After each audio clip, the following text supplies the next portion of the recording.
In today's video, I'm going to teach you how to use Shopify Markets to sell globally. If you've ever wanted to extend your business's reach to customers worldwide, you've tuned in to the right guide. Let's dive straight into the process to make your business international with Shopify Markets.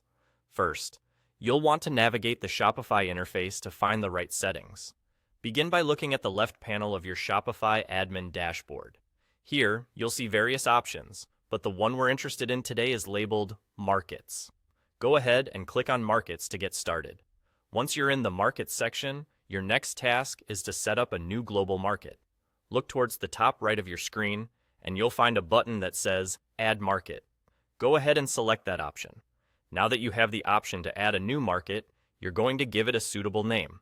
This is where you can get creative, or you can simply call it Global Market for clarity.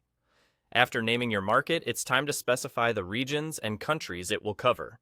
To truly sell globally, you'll want to select all available regions and countries. This ensures that your products are accessible to customers no matter where they are in the world. Once you've broadened your market reach, it's crucial to configure some additional settings to optimize the shopping experience for your global customers. You'll start by choosing the currency in which you want your prices to be displayed. This is essential for helping your customers understand pricing in their local context. Following currency options, you will manage your catalog settings to ensure that all your products are available in this new global market configuration. Next, consider the domain and language settings. In the domain section, you'll decide which web address your customers will use. It's often useful to have a domain that reflects your global market. For language settings, you want to make sure you're using languages that accommodate your new target areas. This enhances the user experience and can lead to better conversion rates. Then, move on to taxes. Set these according to the regions you've selected to comply with local regulations. This step is critical as it can impact your pricing strategy and legal compliance.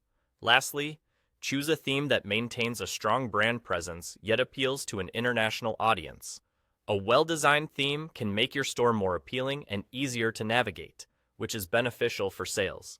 Once you're satisfied with all these details, simply click Save. And there you have it.